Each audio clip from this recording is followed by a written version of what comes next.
Hello, and welcome to another episode of What's on the Pile. I'm Nathan Besner, and joining me is Shane Lee Hey, what's up? and Jenner. Jenner here. This week we'll be discussing another Oscar nominee, Drive My Car, directed by Ryusuke Hamaguchi, based on Haruki Murakami's short collection Men Without Women. It tells the story of Yusuke Kafka, played by Hidetoshi Nishijima, and his dealing with the sudden death of his wife through bonding exercises with his driver, Misaki Watari, played by Toko Miura. But first, it's question time! Hooray! This week we got a good one. What is a movie that is better than the book? Unpopular opinion. The Lord of the Rings. Ooh! Oh, okay. I can see that. I can see that too. The Lord of the Rings would have the books would have absolutely torn it up if not for book 1 and book 6. It took me more than a year off and on to get through the Fellowship of the Ring. I read Book 6. recalling that there are 2 books in each book. Fellowship of the Ring is books 1 and 2. Two Towers is books 3 and 4. Return of the King is books 5 and 6. The Scourging of the Shire, I am very glad that they didn't include in the movie, but a lot of the most interesting stuff in the Two Towers ended up in the feature version of The Return of the King because Peter Jackson had at his disposal something that Tolkien didn't consider, which was the modern miracle of cross-cutting. In other words, the Lord of the Rings movies had pacing. The books did not, except for books 2 through 5, sort of.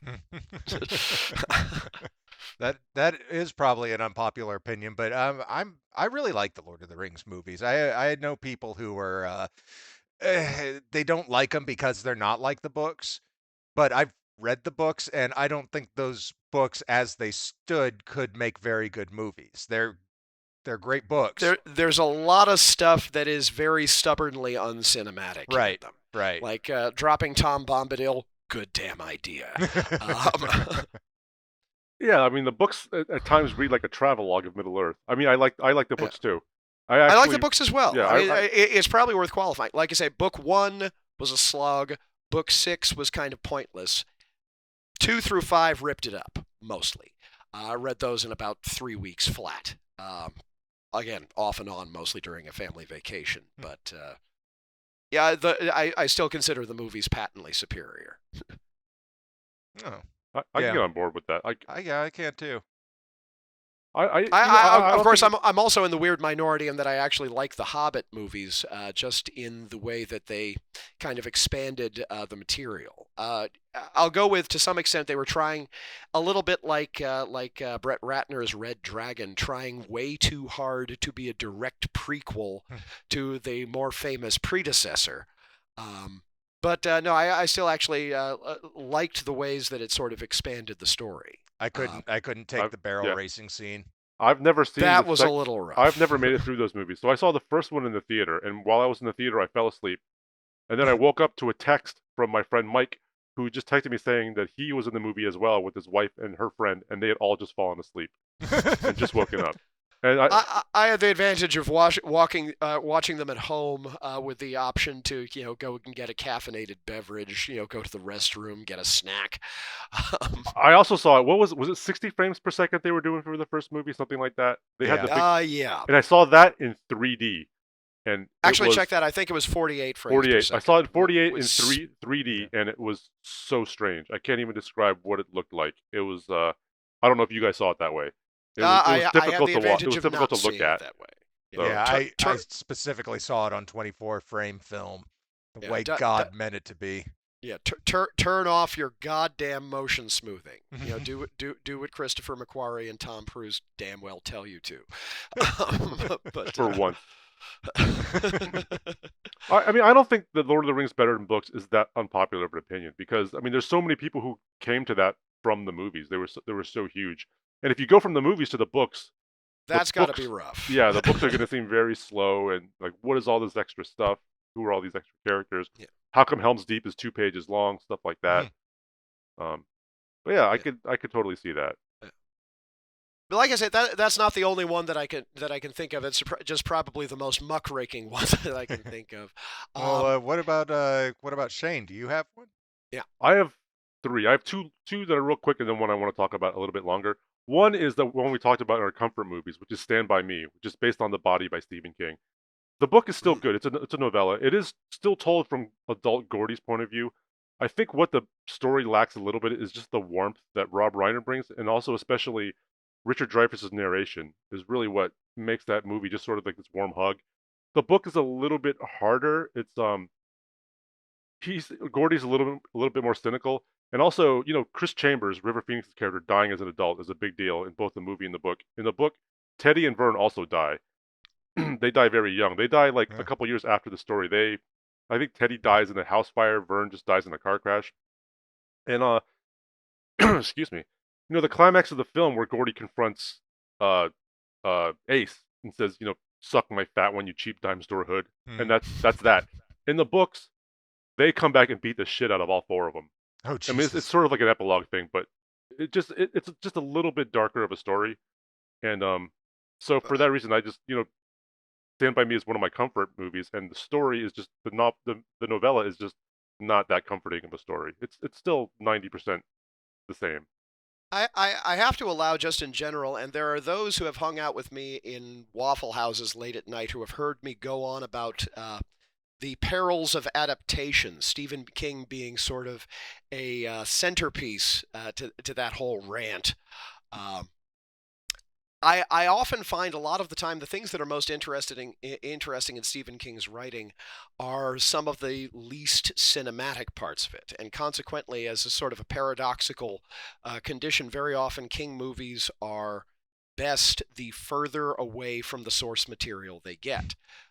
Cases or significant cases in point being, of course, Stanley Kubrick's The Shining. Stanley Kubrick makes The Shining, you get The Shining. Stephen King makes The Shining, you get Mick Garris's The Shining. And David Cronenberg's The Dead Zone.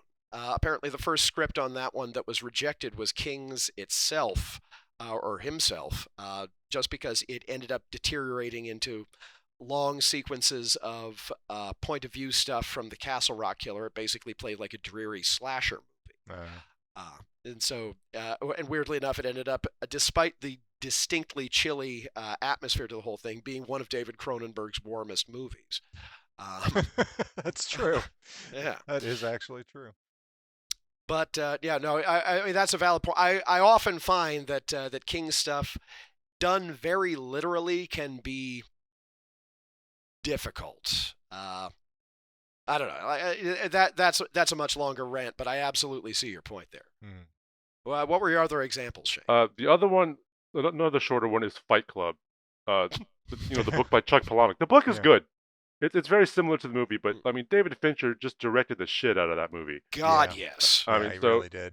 I mean, then there was this big big thing a couple of weeks ago where China changed the ending, where the ending is removed. Where they blow up the buildings at the end. They cut that out and just had a title card saying that he was arrested. That all the Project Mayhem was arrested. And that's a very Central Committee move there. Yeah, wow. but Chuck, that's an interesting flex. Chuck Palahniuk came out and said that's actually closer to the ending of the book, where the narrator does get arrested and get sent to a mental institution. Yeah. And then he pissed it all away with Fight Club 2. That's not even worth talking about. I don't know if you guys have read Fight Club 2. I have Fight Club 2, but I haven't read it because I've heard such bad things about it. It's awful. I think I fell out with. I still need to read Rant, but I kind of fell off of. I kind of fell off of Palahniuk after probably Haunted. I hated Haunted. Yeah, I read. I actually kind of liked. I liked a lot of parts of Haunted. Okay. The sequel, Doomed, was terrible. I read that. I think no, never mind. Not Haunted. Sorry, I'm thinking of Damned. Sorry, the titles are also similar. Yeah. No, Civil Twilight in Haunted was the part that particularly stuck with me. The one about dropping bowling balls or bouncing bowling balls down streets in San Francisco. That was an interesting bit of stuff. Mm-hmm. But I mean, like I say, I don't know. Palahniuk adaptations cinematically are hit and miss. But again, Fight Club was. despite what has happened to it as an extension of pop culture, was still an utterly exhilarating cinematic experience. And an okay novel. Yep. In the spirit of something like that, forgive me for serializing your responses here, Shane. The other one that I can particularly think of good novel but really freaking great movie was William Schwartzberg's Angel Heart. Oh, yeah. I had the good fortune to find the novel of that, and the novel never actually leaves New York and the boroughs. Going down to New Orleans for the latter half of the movie, I think, was a good move from an aesthetic standpoint. But like I say, it's a good book in its own right. It is the unholy child of Raymond Chandler and the guy who wrote the very good, very dodgily adapted screenplay for Legend. But the movie is just fantastic. All right, so Nate, why don't you do one, and I'll come back to my other one. Mine's kind of pedestrian. It's just Okay. Jaws. Oh, well, that's easy. Never read Jaws. Everyone agrees on that one, Yeah, dude. the book is, well, it doesn't have to be unpopular. It just has to be an example. Yeah, no, Benchley is an absolute piece of shit writer. Yeah. Jaws, the book, 75% of that book was about Roy Scheider's character's wife cheating on him with Richard Dreyfuss's character. Is that Hooper? Okay. Yeah. Hooper, yeah. Wow, I've never read the book. I don't know anything about it. Yeah, it's all about them cheating together, and the shark is only in a couple of chapters. And if I recall correctly, I've never read it aside from a little bit where I was like, yeah, no, I'm not doing this. I am given to understand that the mayor played, understandably, as a almost relatable human being with sensible motivations in Spielberg's film. If I recall correctly, he actually killed the Brody's cat in the novel. Mm-hmm. So that was it's just an awful book. Peter Benchley is a terrible writer, and he's a really, really lousy writer. Yeah. I've read a few pages of some of his other things in bookstores from time to time. It's been a while, granted, but none of them are any better. Yeah. I've got one other, but it's damning with faint praise. Go for it. Congo. I've never seen the movie. I've read the book. The book wasn't good, from what I remember. The movie is terrible. The book is worse.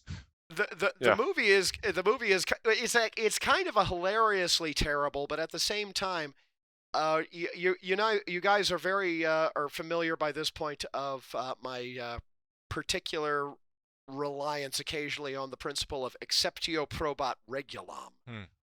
Technically, the exception that puts the rule to the proof, but usually wonderfully mistranslated as the exception that proves the rule. I have a rule that anything that gives Bruce Campbell, Tim Curry, or Christopher Lee a paycheck, or in at least one of those cases, unfortunately, gave a paycheck, is worthwhile insofar as that goes. The exceptio probat regulam on Christopher Lee was Police Academy 6. At least I think it was 6. It was It was the Mission to Moscow. Oh yeah, I remember seeing that in Blockbuster. Yeah. Congo was definitely the one that put the rule to the proof for both Tim Curry and Bruce Campbell. Granted, Campbell was basically just a cameo at the beginning of it. He got to scream into the camera. Yeah, and of course he put Chekhov's fucking laser on screen at the beginning of the movie.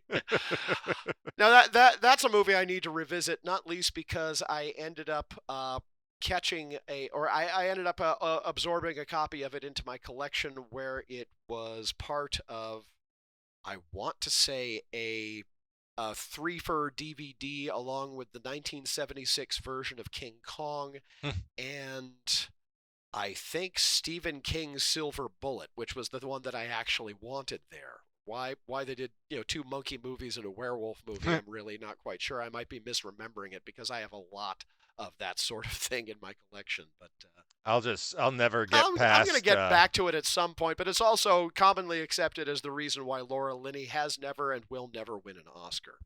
Yeah. It's like, we remember Congo. We remember Congo, Laura. You can make all the fantastic, showy performances you want.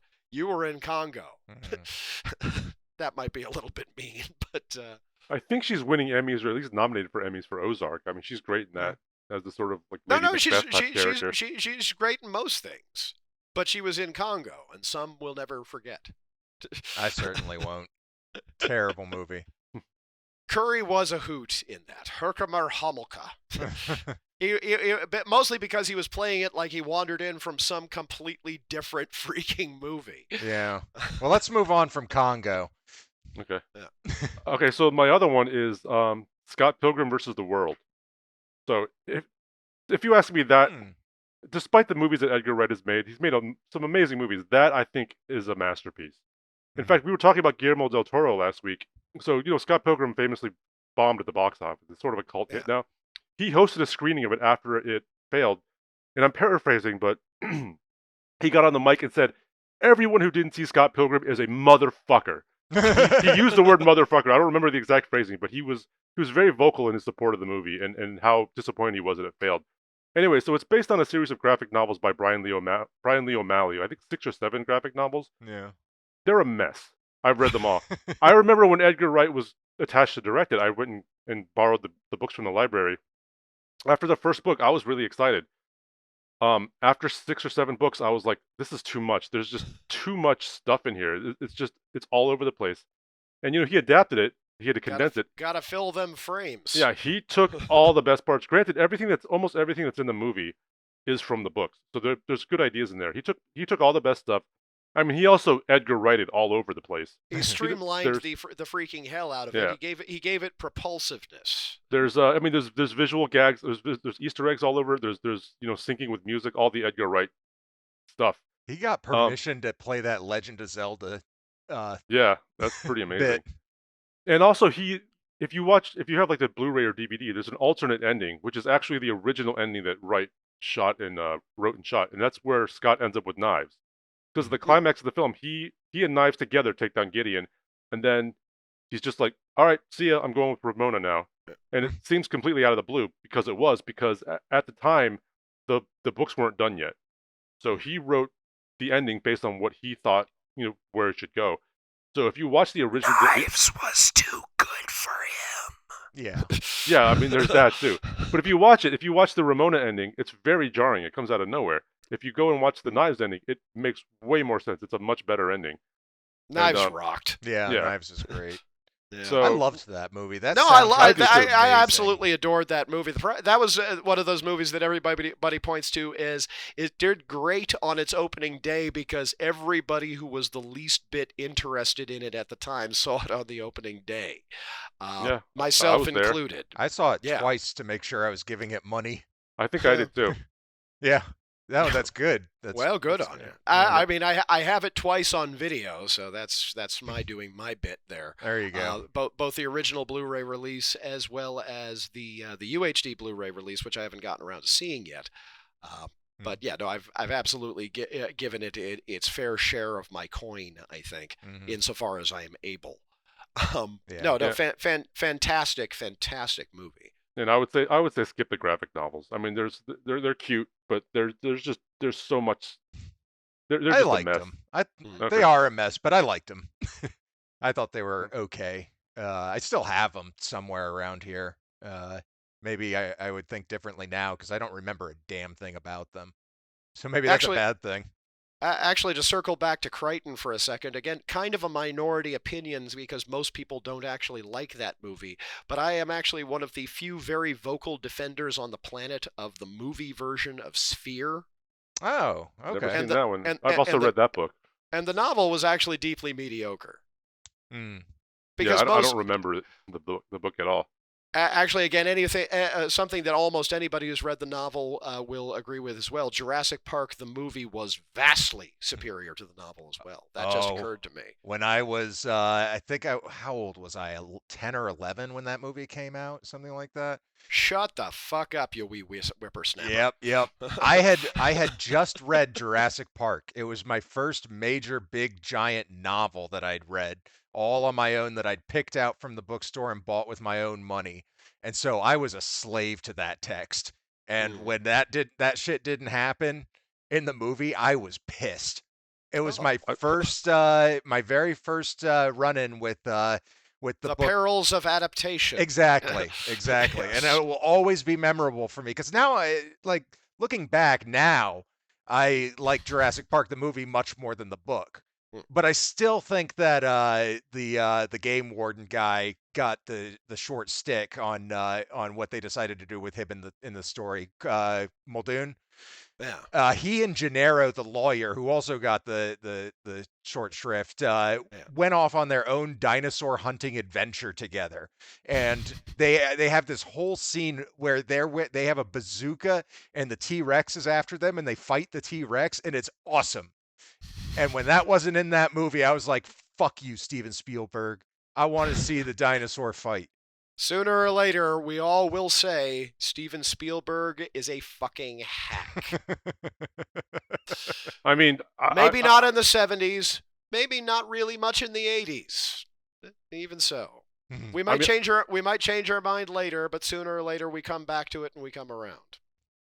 I honestly felt the same way Nate did when it came to The Lost World, because I actually kind of liked that book. Oh yeah. I remember there being some very cool sequences, like the raptors kidnap a kid in a cage. And there's this big chase where they're chasing down the raptors, and this kid's just in a cage. Not in the book. That character wasn't even in the book, I believe, or in the movie, I believe. And the book did not have the dinosaurs showing up in Manhattan on a boat and wreaking havoc all over the city. I don't know where that came from, but I remember thinking the book was reading the book. The book has basically no resemblance to the novel, as I understand it. I never actually read the novel. Yeah. I find it supremely easy to forget that film even freaking exists. That book has these two cool dinosaurs in it that have they're like camouflaged, and they're the new big bad dinosaurs. It was like a Ceratosaurus or something, but they would camouflage themselves, and so they would just appear out of nowhere and just eat people, and it was terrifying. It was really good. It was a horror story. Dinosaurus ex machina. At least that's what I remember of it. I may be. Am I wrong, Shane? That's what I remember. I don't remember. I do know there was no surrogate daughter for Ian Malcolm, and she didn't do gymnastics to fight off dinosaurs in the book. Yeah. I just remember thinking that was ridiculous. I mean, among other things in the book. I think Vince Vaughn's character wasn't in the book. No. A lot of stuff wasn't. Yeah, I don't know. They just kind of made up a new story. Yes. Rather like Benchley, not quite like Benchley, but Crichton was not a terribly good writer. He was always, again, possibly unpopular opinion, he was always much better as a film director than he was as a novelist. Yeah. He was also a climate change denier, which is surprising given his background. Yeah. Really? He wrote one of his novels was, I think, State of Fear was about climate change denial. Oh, Jesus. No, he fell down some very strange wells toward the end there, as I understand it. There's oh God, who's the lawyer author? John Grisham? Grisham. John Grisham. There's another guy who has a couple of good movies made out of some shitty books. Like the Time to Kill? The Firm, the movie, was actually quite a lot better than the book as well. Yeah, and the Pelican Brief. Wasn't the Rainmaker? I mean, Rainmaker was Coppola. I never saw that one. I heard that one was really good. Rainmaker was a very agreeable movie. Mm-hmm. It's a bit minor by Coppola standards, but it was. Somebody said at the time, and I had to agree with it. It generated Coppola's most gentlemanly work in years, and I kind of like that phrasing because I rather agreed with it. Was that Matt Damon? That was Damon. Yeah. Okay. Yeah, I remember that. Yeah, I really liked The Firm. I thought that was a great movie. It was a fun movie. That was actually a lot of fun. I love the Matthew McConaughey one, A Time to Kill. Yeah, Time to Kill. That one I still haven't actually seen. I mean, I know it well enough from the cultural references. Yes, they deserve to die, and I hope they burn in hell. Yep, Such a good delivery. Well, I mean, mean, it's Samuel L. Goddamn Jackson. He sells that shit. Yeah. that was the first time I ever saw or heard of Matthew McConaughey, and when the movie That was the came first out, time anybody yeah, heard of McConaughey. but he was already because like a lauded star when the movie came out, just based on that. It was just like McConaughey time. Yeah, I mean, that movie basically made McConaughey because what had he done prior to that? Dazed and Confused, and that was really about it. Yeah. So there was this massive push in the press, and I have a feeling that some silver crossed some palms there as well. But ultimately that's okay because McConaughey, he had the bad romantic comedy period, but since then he's come around to actually fucking acting, and when he actually fucking acts, he's a really good fucking actor. He's also still likable, even in those shitty romantic comedies. He's still likable. Like he had a long period where he was the best thing about a lot of the movies he appeared in. Yeah. Yeah. I would agree with that. I mean, realistically, you could say that about some of the stuff that he's done since then, but I don't know. My minority opinion, I fucking love Interstellar. And I think McConaughey is absolutely fantastic in it. I don't remember Interstellar too well. I wish I did, but I guess it didn't leave an impact on me.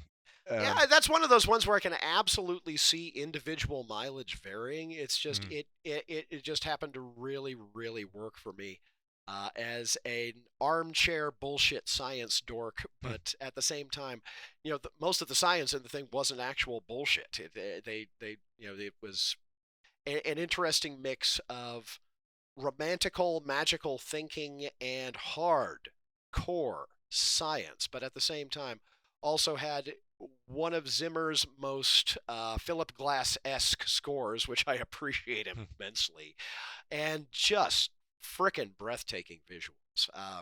I can see others finding it exhausting. I found it kind of exhausting the first time, but it was the happy sort of exhausting. Yeah, I kind of liked it. If you want a much stranger, smaller version of that story, then check out High Life with which I've seen with Robert Pattinson and I think Juliette Binoche, directed by Claire Denis. Yeah, no. High Life is an amazing movie, but that is not a movie to go into without some serious caveats in advance. That movie is kinky as fuck. Yeah, it is. I went into that movie, but I don't remember a frame of it because I got high. From what I remember, it ends very similarly to Interstellar. Yeah, it does a bit. No, High Life is very good. Obviously, much lower budget, but and seriously weird, fucking kinky as fuck, fetishistic plot running under the hood. But I mean, there's a literal fucking machine in it. Yeah, no, still amazing acting by a bunch of people who had to be utterly fucking fearless to make that movie, as well as kind of pretty amazing direction as well. I'm gonna see that again. I'm gonna watch it. It looks so good. Denise interesting. I have to freely admit I still need to see her vampire movie, Trouble Every Day. I've seen that one. I think I watched that during a October marathon one year. It was interesting. I've had a copy of it for ages, but she's one of those directors I really need to pick up some more. Well, Shane, did you have one more example you wanted to? That's right. You had another one. Oh no, it was Scott Pilgrim. That was my. Okay. Wasn't there a third?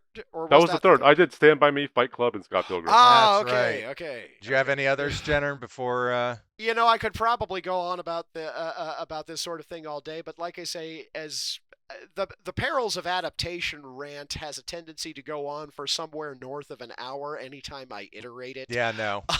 Yeah, no. Oh, you know what? I've got one that I haven't seen, but I'm guessing it's better than the book, and that's Alex Garland's Annihilation. I hated the book. I own the Blu-ray. I've had it for 2 years. I've never seen the movie. I've heard good things about it. Book was terrible.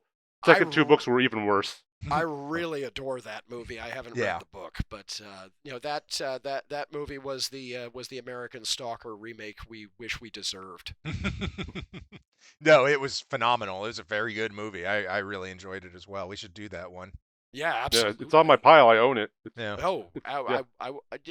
If we're feeling indulgent, could do it as a double feature with Stalker.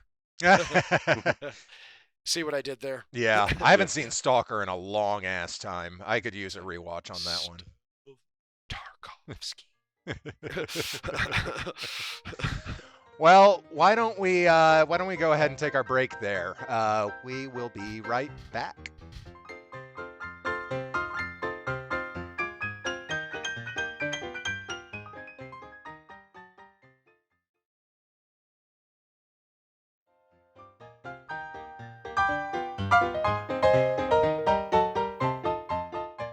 And we're back. Next up, we'll be talking about Drive My Car, based on several short stories from Haruki Murakami's short story collection, Men Without Women. It's been nominated for an Oscar. So let's I think just. more than one, right? I think best director too. Best I picture, think best so. director. I think it's Yeah. Best Picture, Best Director, and Best Foreign Language Film. Oh, that's right. Yeah. So they're trying to pull a Parasite here. Should have been best actor too, in my opinion. Oh, he was But- phenomenal. Yeah. But- This. Well, I mean, you guys start off. I thought that this was an impeccably well-made film with some amazing performances that I absolutely hated watching. Oh, Well, I agree. that's unexpected. Yeah, Okay. I mean, I didn't hate it. I thought it was okay. I mean, Mhm. I agree with the first half of what you were saying. I think I liked it more than you. I thought it was okay. I didn't realize it was based on Murakami, who's one of my favorite authors. I've Yeah. never read that book. No, I haven't Um, either. I found out during the opening credits that it was, or was it opening? The opening credits are like 40 minutes into the movie. Yeah. But I think wasn't almost there- exactly at the 40-minute Yeah, mark. but wasn't there an opening title before that mentioned that it was based on stories by Yes, Murakami? yes. So right that's at how the I found beginning, out. they had the little sort of pre credits opening, but they didn't get to the actual credits until 40 minutes into this 3-hour long movie. That's like what video Um, games do nowadays. You roll Yeah. credits like 6 hours in. Yeah, I think that was Assassin's Creed is really guilty of it. I think Cyberpunk was 10 hours for me for opening credits. Oh, for the opening criminy. opening title. That's insane. I have to allow. I think I rather enjoyed this, but I don't think it's the sort of thing I'm apt to revisit very much. Mhm. I think I may have liked it more than you guys, just for being some of the things that it reminded me of, as much as anything else. It felt like a Jacques Rivette or Krzysztof Kieślowski movie a little bit, except shorter than some of the former and distinctly longer than any of the latter, but also without the sort of mysticistic, conspiratorial, magic realism of either of them. Well, I think that comes from the story that the wife is writing. That to me felt the most Murakami. The Yeah. girl Yeah, sneaking no. into the guy's house, the lamprey stuff. That felt like, Murakami crossed with like Wong Kar-wai. That like reminded me of Bright Future. Well, I Chungking mean, Express. No, no, Bright Future was Was, Kiyoshi Kurosawa. Kurosawa. It was Kurosawa. I knew it was somebody I loved. Yeah, no, we need to hit more Kiyoshi Kurosawa movies on this show, especially because I don't think Jane's seen any of them. Oh. Yeah. Oh, I'd love to do some Kurosawa. I would love to go on. I would love to dig into charisma on this program. Yes, that would be a lot of fun. Yeah. But no, as far as goes this, I am told that Hamaguchi's other 2+ hour movie from this year, Wheel of Fortune and Fantasy, is distinctly a bit livelier, not least because it's a 3-part anthology. That's one of the ones that I've been meaning to get around to, and I debated kind of doing that as extra credit for this, but I don't know. The direction on this one is absolutely impeccable, and I found the way that scenes were blocked, the way that scenes were framed and generally photographed, was a great ancillary pleasure of watching the movie. I found it agreeable. I like movies about artistic creation and performance as well. It reminded me a lot, going back to Kieślowski, it reminded me a bit, despite having no physical resemblance whatsoever, to Three Colors Blue. Essentially about a movie or a story about someone who is struggling to figure out how to deal with an inexplicable and impossible loss. Blue, of course, was working in the realm of orchestral creation, and in that case had the significant advantage of working with the Zbigniew Priesner score, where as opposed to the weird lounge jazz that they occasionally threw at us in this picture. I kind of Yeah. like the score. It kind of I reminded like me. the score. Okay, I thought it was a little bit jarring in the closing credits. It felt a bit lightweight. It reminded me of John Bryan, who's one of my favorite American composers, where it's almost like not quite like avant-garde, but it is jarring. I think it's meant to be. There's one particular, I can't even remember what was happening now. There's one very Yeah, strange I scene. will. I will freely allow. I can't think of another movie this languid that had so many shock cuts. Or indeed sort of relatively shocking, not necessarily edits, but sort of physical segues. The two I'm particularly thinking of is the shock cut to the gunshot in the rehearsal of Uncle Vanya, as well as the bit where toward the end of the movie they're driving through the tunnel and come out and it's just a pouring rainstorm. That's an interesting effect in a movie that does not do much most of it the rest of the time to jostle you out of just going with it. It felt like a fairly classic style to me. Well, I thought it was classically shot. Really, oh no, the photography was freaking beautiful. Yeah, but just not just the photography, but the way Japanese films can linger. They linger on things. They linger on compositions. They let you breathe in an entire frame as though it were a painting. And there are very subtle movements of the camera, but usually not that many. Not like the U.S. where we shoot everything has to have a camera move of some kind. But, this is a very long take movie. Yeah. This is a movie with a lot of shots where the camera is just sitting bolted the fuck down, and people are walking into the frame, and people are walking out of the frame, and if the camera moves, it's just a tiny little bit. Yeah, I mean, it's a fascinatingly photographed movie, which is one of those things where a movie that takes the kind of time that this movie did is one of those bits where you're going to start searching around the visual composition of the movie, sort of. It would be ungenerous to say to stay awake, because I actually did not find my attention flagging. Jane kept dozing off. Yeah. But she's had a long day. She's sorry she's not here with us. So I'm trying to think about why you might have hated this movie. Like, this is a movie from the trauma involved. Yeah. I mean, this is a movie that every frame of it is completely drenched in like grief and unresolved grief and guilt and all these things, but it never felt that way. I think because the main character is so repressed. I mean, I wonder if that's like a Japanese thing. I mean, that's a universal coping mechanism. Yeah. But when you think about what's happening beneath the surface, it's almost overwhelming.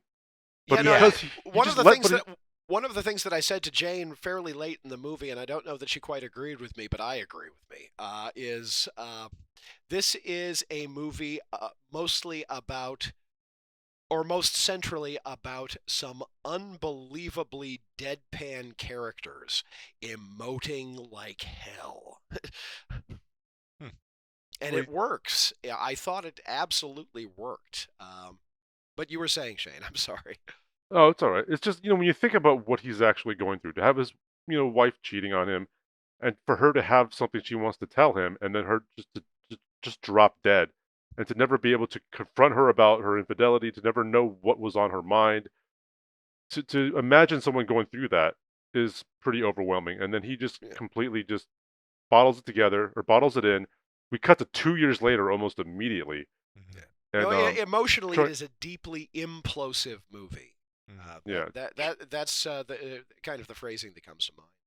Yeah, and trying to get into his headspace is a lot, and but I feel like the movie doesn't really wallow in that, and I think that made it bearable. I think if he had been someone, he had been played in an American film by, I don't know who would be a good example, but someone who's very emotive and Sean Penn. Sean Penn, sure. You know, if it was Sean Penn, he would have been a walking around open wound raw nerve. If it had been played by the late Philip Seymour Hoffman or something, Hmm. like that would have been like unbearable to watch, I think. Yeah. But I think Oh God, if this were a Paul Thomas Anderson movie, I would have been crying from about 15 minutes into it. I wouldn't be able to handle it. Yeah, no, Yeah. that would be if this weren't Japanese, I think it would be too much. I think Yeah. you're onto something there. Well, it But did need to be quiet. It's a quiet Yeah. film. But instead, we get probably half of the text of Uncle Vanya, which I have not read. I don't know what that play is supposed to be about. The other big sentiment that I had is this is not the sequel to, or this is not the Terminator 2 Judgment Day to Vanya on 42nd Street's The Terminator that I was expecting. No, I will freely allow one of the reasons that I think I like this so much is I am actually really fond. Thank you, Louis Malle and Andre Gregory and Wallace goddamn Shawn and David Mamet and Julianne Moore. Oh my God. I am a tremendous fan of Vanya on 42nd Street and consequently of Uncle Vanya as well. So having that particular bit of background made this really, made the performative aspects of the movie really, really work for me. And I imagine that probably helps. I can't imagine what this felt like if you weren't at least a little familiar with Uncle Vanya. I've read Chekhov, but I haven't read Vanya. Well, I mean, we still absolutely have to do Vanya on 42nd Street if you guys haven't seen it. Haven't. That's absolutely a freaking given, and I still need to see The Master Builder, which was the third movie in that trilogy, after my dinner with Andre and Vanya on 42nd Street. Just that particular point of familiarity really made me tear up in the bit right before the ending with the climax of Uncle Vanya. That was. The stage performance there was unbelievably moving, not least for I forget her name, but my goodness, the nonverbal Korean actress was an unbelievably amazing performance in a movie that is full of amazing performances. I know I often kind of reduce sort of things to that formula, but that was an absolute standout in an extraordinary ensemble. I mean, I'm not that familiar with theater, but I've never heard of a production like this where multiple languages are spoken, where the actors can't even understand each other. I remember during the audition scene where it's, what's his face, Takatsuki, the guy who I think was so. Yeah. boning his wife, and then the Chinese girl. They're auditioning together. They're scene partners. They literally can't understand each other. They don't know each other's languages. And I thought maybe that was as a theatrical conceit, it's fascinating in its own right. It is, but at the time, I thought that was just a shitty audition situation. I didn't realize the entire play was going to be like that. Like, what kind of production is this? Is this something that people do? It's arty. I've never seen it done before. I've never seen it done before, but I would actually like to at this point. Yeah, it's very interesting. I mean, yeah, they did have the subtitles on the stage, or Yeah, I guess they're called surtitles when they're above. Yes, exactly, and they do that for operas a lot of the time as well. But I've never seen it done for a play. Granted, this really makes me want to see a polyglot Shakespeare production where at least one, preferably Hamlet, at least one actor is doing it in the original Klingon. Tak pa. Sorry, had to get that in there. I was just thinking about that movie the other day. Well, I mean, Star Trek 6 is fucking great. Yeah. It's one of those ones that gets better with time. Yeah, it's my favorite Star Trek movie. I like it better than Wrath of Khan. I can see that. I don't know that I necessarily agree, but I mean, good Lord, I'm even a stumper for Star Trek 5. I like all of the original series movies better than any other Star Trek product. Except I think I like the Lower Depths better than Star Trek 5, but I still really like Star Trek 5. But again, that's a bit of an outlier and kind of irrelevant to what we're talking about. Yeah, I just like talking about Star Trek. Well, maybe we should do it. I mean, even though we've all seen all of them, we probably ought to do a Star Trek episode one of these days, just on general frickin' principle. I've only seen a handful. Well, I've seen the new. Whatever. I've got a list. We can talk about it off Yep. pod. Okay. But stop being such a piece of shit, Shane. get with the program. yeah. Fuck Star Wars. I'm okay with Star Trek. But I did think of another possible layer, an additional layer of sadness to this movie. Oh no. So when he reveals to the driver, I believe it's to the driver, how his wife came up with her stories, like it would be after sex, they would be in bed. Well, no, it was to her lover. It was to her lover. I was wondering if she was making these stories up about their dead daughter. Like this is the life she imagined that her daughter would be leading if she were still alive. Oh my god. That's kind of like where my mind went there. Maybe that was her way of dealing with the grief, because that's something that's I think I'm with you. And yeah. I hate this movie more now. Good catch. Yeah. The point being, the lead we've been burying a little bit for the audience that's listening and or watching this on YouTube is this is not an easy film to watch. There is a lot of stuff in here, and this will find some way to trigger you. Yeah. If not with the text, then with the last scene of Uncle Vanya, performed by a non-speaking Korean sign language performer. But at the same time, I found it deeply worthwhile. See, I didn't find it oppressively, depressing until you stop to think about it. The way the movie's presented, I think it kind of breathes a little bit. It's not a sad movie, is the weird thing. It's a deeply melancholy movie. It's not a movie about trauma. It's a movie about dealing with trauma. If you see sort of the distinction there. I mean, the first 40 minutes are absolutely about fucking trauma. We'll give it that. But I mean, at the same time, the other phrase that was running through my mind as I was watching is this movie is an empathy machine. This movie is engaged in a deliberate strategy for making you empathize with fucking everybody. Even the, lecherous putz, no self-control having. I didn't empathize with him at all. I hated him. I thought he was smarmy. The second I saw him come into I was like, he's boning that guy's wife. As soon as he walked in, I was like, that guy is a piece of shit, and it's going to be cheating, and it's always about cheating, and everybody has a shitty marriage, and let's all kill ourselves. With that character, I read the synopsis of the short story. In the short story, he actually befriended that guy in the hopes of, taking revenge on him for what happened.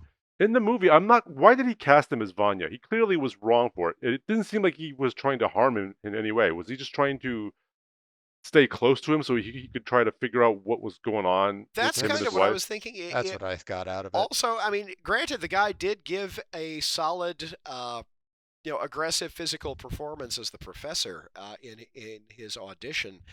Granted, we didn't see many other auditions, but I would have taken a shot on him. And again, maybe there was a little bit of morbid curiosity given the travails that he had been suffering due to his own, unfettered pecker in that situation in the first place. But again, it felt for the director both as objectively respecting his performing abilities, but also there was a distinct sort of self-laceratory quality to it. The feeling that proximity would harm him in a way that he felt like he deserved. He did make that speech at the end where he lamented the fact he didn't hurt enough. He wasn't hurt enough by what happened. He didn't suffer enough for it. He didn't feel like he didn't feel like it had hit him hard enough. And there's a lot of moths and flames and open flames in this movie. Again, all very buried, mostly a little bit under the surface, not too deep. Like I say, I really liked this. Again, it's not the sort of thing that I feel apt to revisit as well. I will freely allow I like the movies it most reminded me of a lot more than I liked this, but I still really liked it. And it does have sort of road photography that would do Wim Wenders proud. Hmm. Again, to use another arguably superior cinematic reference. Well, I don't know. I find this an interest. I want to see more by this director. I've had a copy of Asako 1 and 2, which is one of his earlier movies from, I want to say, 2018, around for a while, but I've never gotten around to it. And similarly, I have, but haven't gotten around to Wheel of Fortune and Fantasy. It is an exceptionally well done movie. It feels like it's as good as it possibly could be. okay. Yeah. Yeah. What were you about to say, Nate? You were saying? Yeah. Have you read any Murakami? I actually haven't. That's one of those ones that's sort of a significant literary blind spot that I have been well aware of for a while, but haven't gotten around to remedying. I've only read one Murakami, and that was Hard Boiled Wonderland and the End of the World. Yeah, Is that yeah. what it is? Yeah, how could I not have read a book with that Yeah, title? did you like- I yet I love have that not book. read a book Yeah. with that title. It's an amazing book. Yeah, It's absolutely dreamlike, and that one and Kafka on the Shore are my favorites. Mhm. I've read maybe 5 or 6 of his novels. No. I'm a big fan. Noting the distinct. I hadn't recalled Kafka on the Shore as being one of Murakami's works, but I was thinking through the movie. It's like the main the theatrical director in this movie's name is Kafka. yeah, I wrote that down too. yeah. Yeah, no, I was wondering, and I find that interesting because this is very not Kafkaesque, except insofar as it embraces, albeit in a completely different way, Kafka's sense of absolute horror at the ambiguities of things. Yeah, that was kind of the way that I got my mind around it after I finished watching the movie. I'm sorry, it felt like you were saying I didn't think I was going to have a lot to say about this movie, but No, it's you, Jenner. You always have a lot to say. I know, but I didn't think I did. Know thyself. This still makes me want to shove some Rivette down all of our throats. Just for long ass movies about theatrical companies versus Illuminati type conspiracies. And other things like La Belle Noiseuse, where there's literally 15 minutes long shots of somebody painting something. Wow. Well, it's a 4-hour movie. There are a lot of 15-minute shots of somebody painting something in that, as I understand Jesus. it.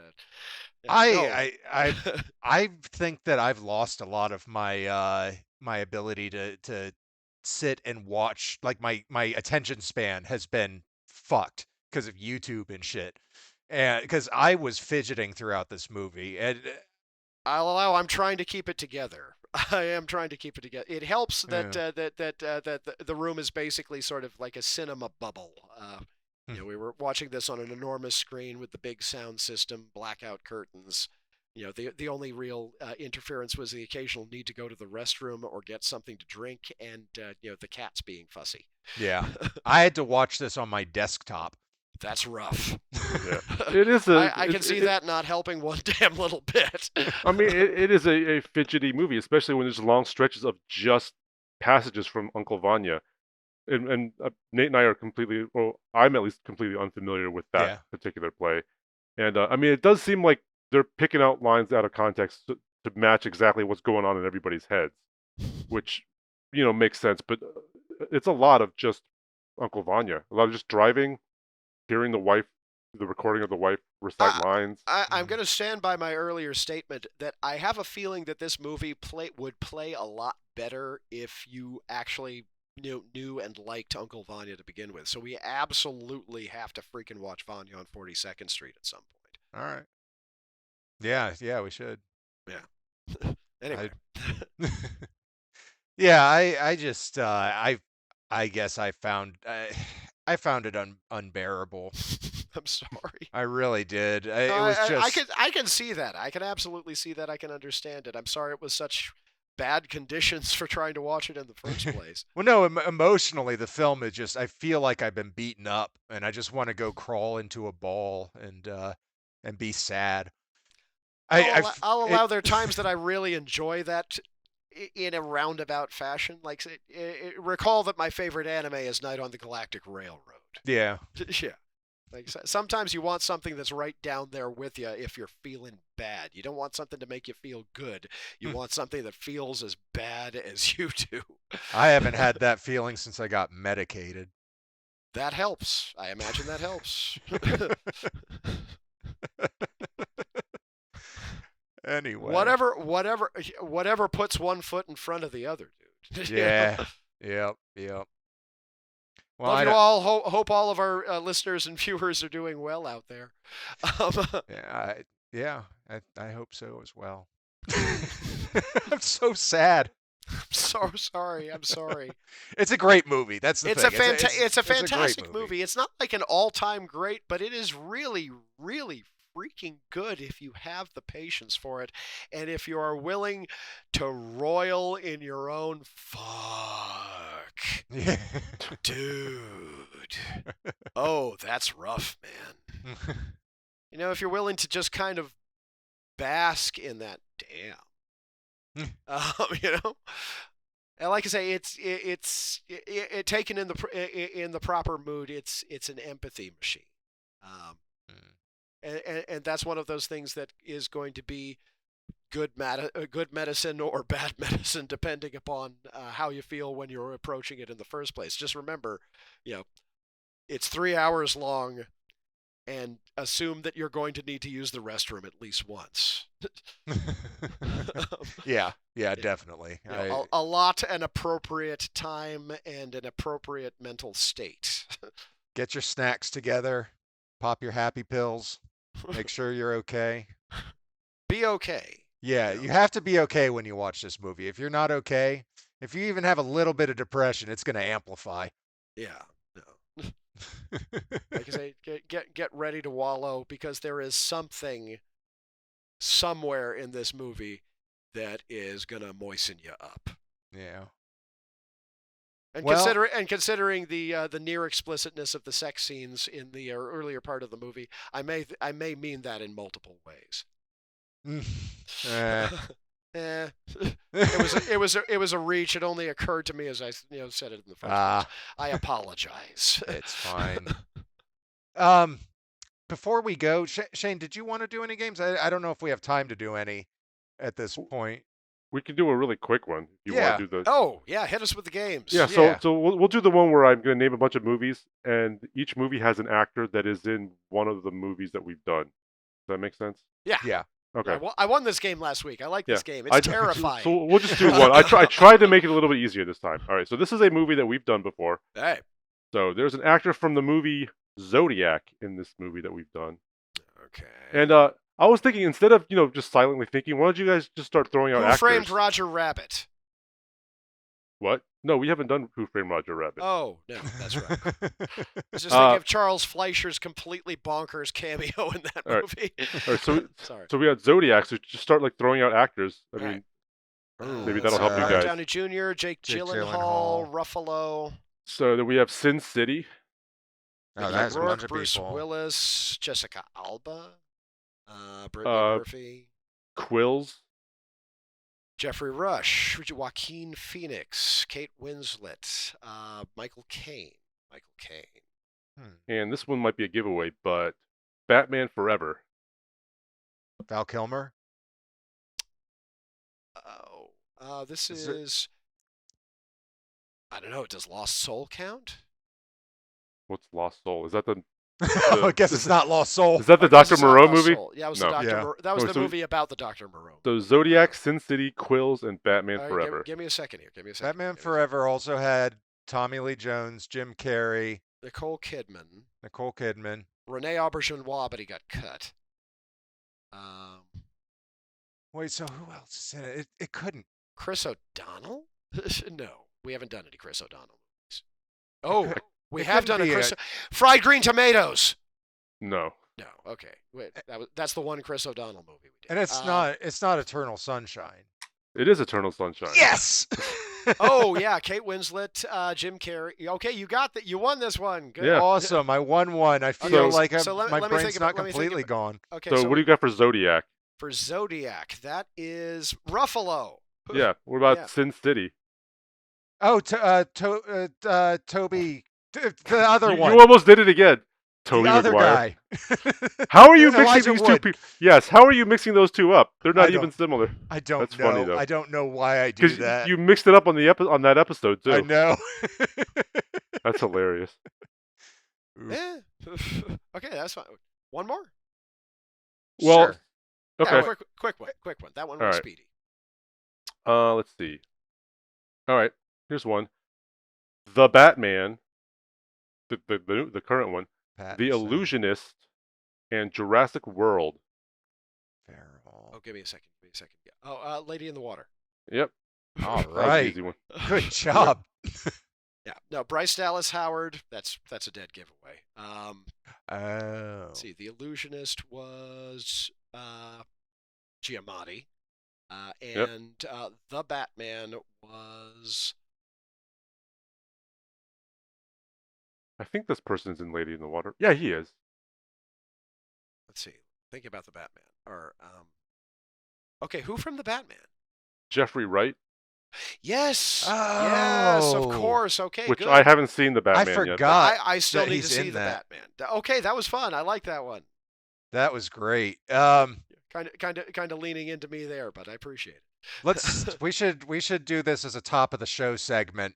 Though we had a lot of fun conversation, we should do this as a top of the show segment because it would be a lot of fun. I love Okay. this game. Yeah, no, I like this game a lot. I need to take a whack at this at some point, but it's probably going to be like you remember when we had like live journal memes going around, it's like identify this movie quote, and I would do shit like "Shh, you'll waken monkey," which of course is from Andrei Tarkovsky's The Sacrifice. Kind of pissed everybody off. But yeah, no. As a top, I'll try to take a whack at this, and I'll try not to hurt everybody. But I like this game. I like this game. Yeah. Cool. So let's do this more. All right. That said, you're doing a fantastic job at it already, Shane. Yeah. Thank you. You know, I've won what? We've done this for 4 times, and I've won 3 of Oh, them. yeah. I'm happy. I should keep score. I'll have to figure out a way to expand our pool of movies since we haven't done that many, but not do every movie ever because that Yeah. would make things impossible. Yeah. Well, I mean, I don't know. I mean, in that case, you're probably into like the actor game, where it's like so and so was in a movie with so and so was in it, and my old stupid human trick was to like connect so and so to so and so through other actors that they worked with. So I remember that. One of the all-time greats, of course, was connect William Shatner to William Shatner through William Shatner without using any Star Trek movies. So that was always a joy. That's fun. Next time on What's on the Pile. Sorry. I think that's probably actually going to do it for us. Why don't we close out? Okay. All right. You can find us on Facebook and Twitter at What's on the Pile. You can find us on YouTube under the punchbunny.com YouTube channel, or you can visit our website, whatsonthepile.com. Thanks for hanging out.